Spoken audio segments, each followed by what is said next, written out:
Inter-Empoli 4-2, ragazzi, è tutto vero, è tutto vero. 4-2, ho finito letteralmente la voce perché è successo di tutto. I gol di Pinamonti e Aslani nella prima parte di gara con l'Inter che tra l'altro ha rischiato anche di andare addirittura prima sul 2-0, nel senso che dopo il gol di Pinamonti è arrivato anche un gol annullato fortunatamente per fuorigioco, non ci siamo scossi, è arrivato anche il gol di Aslani.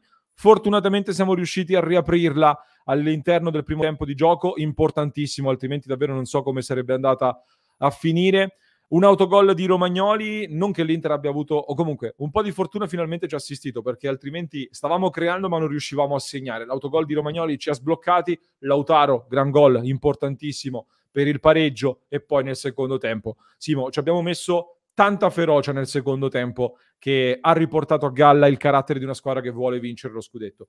È difficile fare un'analisi, dare i voti anche a questa Inter perché siamo partiti molto male, oggettivamente, soprattutto dal punto di vista mentale. E l'aver preso il primo gol così a freddo su una disattenzione della nostra difesa ci ha lasciato un po' in blackout, ci ha messo un po' in grosse difficoltà. Non abbiamo reagito, ero molto deluso perché da una squadra che deve mettere pressione al Milan abbiamo fatto tanti discorsi del facciamo prima il nostro, poi pensiamo al Milan, facciamo prima il nostro, poi pensiamo al Milan. Avevo la sensazione che invece non stessimo facendo il nostro in quel momento lì. Poi l'abbiamo sbloccata e devo dire che alla fine ci abbiamo messo tanta cattiveria agonistica, ci abbiamo messo anche tanti gol sbagliati, perché questa partita sarebbe potuta finire tranquillamente 12-2, per dire, dopo quello che è successo, ma finalmente l'abbiamo portata a casa. Io in questa partita, Simo, ci vedo tanto interismo per come è arrivata, ci vedo anche un po' un riassunto di quella che è stata la stagione dell'Inter. Ci siamo messi in difficoltà con le nostre mani, come è successo in stagione, ci siamo fatti male da soli, poi però con grande interismo, con grande voglia di rivalsa anche contro le tante voci, perché c'erano anche in chat chiaramente tantissimi che già erano scesi dal carro, siamo ritornati a galla e ci siamo riportati a casa una vittoria che sembrava scontata, ma non è mai scontata, soprattutto contro l'Empoli che già ci aveva messo, comincia a diventare un avversario veramente temibile a San Siro anche storicamente. Dimmi la tua. Le partite con l'Empoli sono incredibili. Io dicevo in cronaca mettetecela all'inizio perché averle alla fine con magari dei trofei ancora in palio sono devastanti.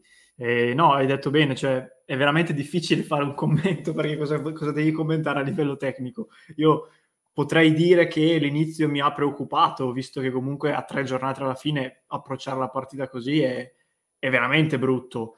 Però poi ho visto nell'Inter tanta quanta era la voglia di vincere questa partita, è stata tanta anche la lucidità che io spesso ho invocato nel primo tempo e nell'intervallo. Cioè io non ho visto un Inter che si è fatta prendere dalla preoccupazione e dall'ansia. Ha sbagliato l'impossibile, perché soprattutto nel finale ha sbagliato l'impossibile. Però io non ho mai percepito una squadra ansiosa con la foga di dover andare a recuperare questa partita, né sullo 0-2, né sull'1-2, né sul 2-2 e nemmeno una volta raggiunto il 3-2. Quindi questo è molto positivo. E io penso che la squadra abbia approcciato male sicuramente il primo tempo, però penso che abbia capito veramente, magari non oggi, però oggi l'ho dimostrato, di essere consapevole di valere. Cioè questa squadra è consapevole del suo valore, perché altrimenti un Inter mentalmente non a posto non la recupera mai questa partita, anche con il gol.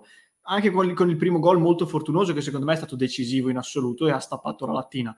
Ma se non sei a posto a livello mentale con l'approccio giusto, comunque non la recuperi. E invece poi il risultato, come hai detto anche tu, paradossalmente è anche un po' bugiardo, perché il 4-2 poteva arrivare al 60°, anche prima del 3-2. Cioè io che mi segno le azioni ne avremmo fatto una ventina. Quindi veramente, per fortuna che è finita così, perché era fondamentale.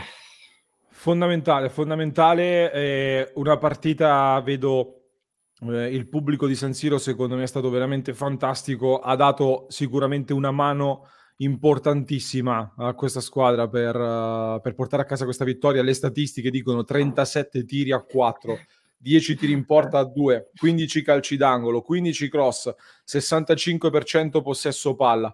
E poi lo diciamo sempre, i numeri dicono molto ma non dicono tutto. La sensazione è stata quella di un Inter che questo fa rabbia e questo fa male. La stessa cosa che è successa nell'arco della stagione. Ci siamo fatti cogliere impreparati, anche da Zon mi ha fatto veramente imbestialire, cioè stava mostrando i replay, intanto l'Empoli aveva praticamente segnato, ci aveva imbucati con 2 passaggi. Lì non mi è piaciuta l'Inter che schierata è stata attratta dai movimenti e dalla costruzione del basso dell'Empoli e si è fatta infilare in maniera fin troppo semplice per una squadra che gioca a San Siro, che vuole imporre il suo gioco, ma vanno fatto i complimenti anche all'avversario. Sapevamo che è un avversario dai valori tecnici importanti, che non appena si è liberato dal peso di dover ottenere i punti salvezza è tornata ad esprimere un gioco importante, ha tanti giocatori di ottimo valore, si sono messi in mostra diversi giocatori che sono anche in orbita Inter, Aslani che tra l'altro primo gol in campionato ovviamente lo segna all'Inter,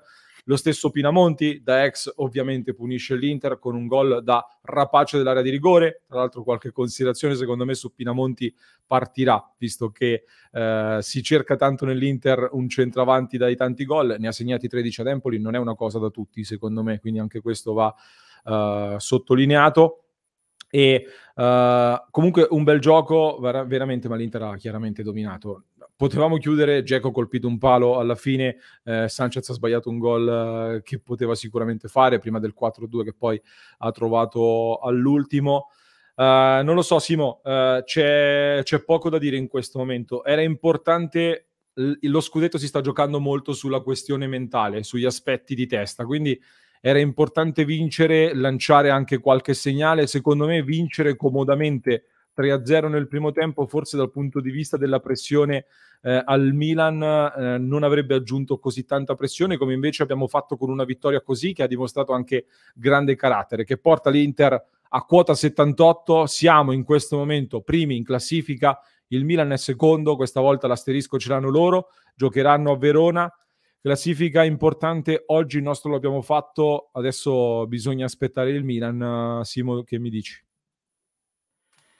No, dico che questa partita è la conferma di quello che abbiamo detto a lungo anche qui, cioè va bene il calendario che giustamente può essere un oggetto di riflessione, ma alla fine l'aspetto mentale conta di più, cioè l'Empoli arriva già salvo, con in attacco Pinamonti che è in prestito dall'Inter, tutti i discorsi che si sono fatti, vabbè, vinceranno 3-0, al 20esimo sei sotto, al 25esimo quello che è, sei sotto 2-0 con anche un gol annullato, quindi la mentalità è fondamentale e per questo mi ricollego a quello che hai detto in chiusura.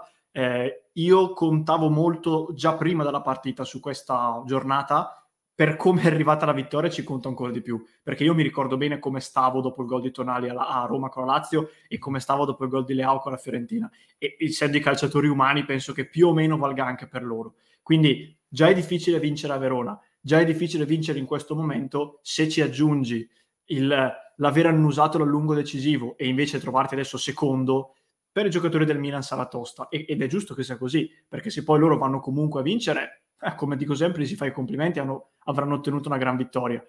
Oggi, paradossalmente, dirò una cosa che può sembrare strana, ma questa era la vittoria ideale, cioè far fiutare la sconfitta agli altri e poi andarla a vincere. Se loro, ripeto, saranno bravi e vinceranno anche a Verona, bene. In qualsiasi altro risultato poi ci gustiamo le ultime 2 giornate. Sono d'accordo Simo. Secondo me i ragazzi ci credono molto, le esultanze, lo spirito che ho visto anche dopo, li ho visti molto carichi, è un grande segnale anche in vista della Coppa Italia che dobbiamo assolutamente vincere, sarà partita secca, senza calcoli ragazzi, sono rimaste 3 partite, noi facciamo il nostro, cerchiamo di vincerle assolutamente tutte. Le pagelle le troverete a parte in un altro episodio, un altro contenuto con il nostro tier maker insieme ai tifosi, però brevemente anche sui singoli, Simo, dobbiamo dire Lautaro Martinez molto criticato, sempre al centro del dibattito, anche oggi per me partita molto buona, sia dal punto di vista dell'atteggiamento. Quando l'Inter era in difficoltà nella prima parte, tra Lautaro e Correa soprattutto salvavo Lautaro, più di Correa ovviamente, non mi è piaciuto neanche oggi purtroppo Correa, anche se era in crescita, però Lautaro ragazzi è arrivato a 19 gol. Adesso avrà avuto il periodo di blackout, verissimo, ha avuto non è stato costante durante tutto l'arco della stagione, però 19 gol, venitemi a dire che anche quelli di oggi non sono pesanti e non sono decisivi, dai. 19 gol in campionato, più quelli in Champions, per me siamo di fronte ad un giocatore che più che messo in discussione andrebbe messo al centro e valorizzato. Çalhanoğlu mi è piaciuto abbastanza, Barella molto in crescita dopo una prima parte non positiva, con qualche errore di troppo. Dumfries è stato uno dei pochi a suonare la carica quando eravamo sotto sul 2-0, secondo me. De Vrij poco attento in alcune occasioni, non mi è piaciuto molto. E Perisic, vabbè ragazzi, che vogliamo dire di Perisic? Prima della diretta, grande discussione, perché non gioca Gosens, perché non gioca Gosens. Secondo me gli scatti all'88esimo di Perisic la dicono lunga sul perché non giochi Gosens per il momento. Beh, direi proprio di sì. Poi questa partita sarà una delle peggiori per cui fare le pagelle, come ben sai anche tu, perché quando ci sono queste partite spezzate è difficile. Cioè io a De Vrij non riesco a dargli un voto positivo per come per come hanno pesato i suoi errori. E lo stesso dicasi per Correa, che nella ripresa per me è migliorato, ma io mi aspetto sempre molto di più.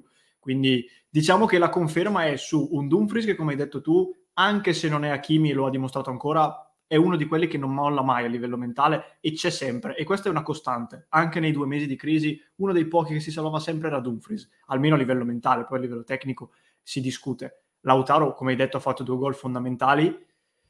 Io credo che da questo punto di vista l'attacco, come hai detto anche tu, secondo me va ricreato intorno a Lautaro, non privandosi di Lautaro, perché comunque un giocatore così, o comunque un giocatore più forte di lui che paghi o quanto lui o meno, io a memoria così su 2 piedi non ti so dire nessun nome. Quindi se c'è un nome ben venga, altrimenti mi tengo Lautaro, lo valorizzo, cerco di farlo migliorare nei suoi punti carenti, come questi blackout che spesso gli durano effettivamente un po' troppo, però questo è Lautaro e oggi ha fatto 2 gol, poteva farne 4, quindi poco da dire. Le certezze sono quelle, ormai le conosciamo. Chiudiamo dicendo che aritmeticamente la Juventus è fuori dalla lotta scudetto, non può più raggiungere la quota scudetto adesso. Si parlerà molto anche degli arbitri, perché ovviamente i tifosi dell'altra squadra penseranno sempre solo a quello, ormai vittime del loro complotto mentale penseranno a quello. Trovo giusto in fin dei conti non dare quel rigore che l'arbitro aveva inizialmente assegnato per l'intervento su Barella. Sbaglia Barella a non tirare subito in porta, ha aspettato un po' troppo. Trovo anche non giusto, anzi non dare quel rigore per la spinta su Barella. Per me, per dare un calcio di rigore serve qualcosina in più. Non mi è piaciuta molto la direzione di gara a livello anche di cartellini, ne manca per esempio uno a Parisi che mi sembrava molto netto, c'è anche un fallo che l'Inter aveva preso al limite dell'area di rigore, non è stato fischiato e stavamo per prenderci gol. Ma bene, dai, andiamo avanti, l'arbitro lo facciamo commentare agli altri. Fateci sapere se siete d'accordo con la nostra analisi, mi raccomando iscrivetevi subito al canale, perché in questi giorni saremo live tante ore con tanti contenuti anche in vista della Coppa Italia, e così non vi perdete neanche il contenuto con le pagelle. Vi ricordo inoltre www.passioneinter.club per entrare a far parte del club di Passione Inter, sostenere il nostro progetto se vi piace ed avere accesso alla nostra community, che in queste ore sarà ovviamente molto più che calda.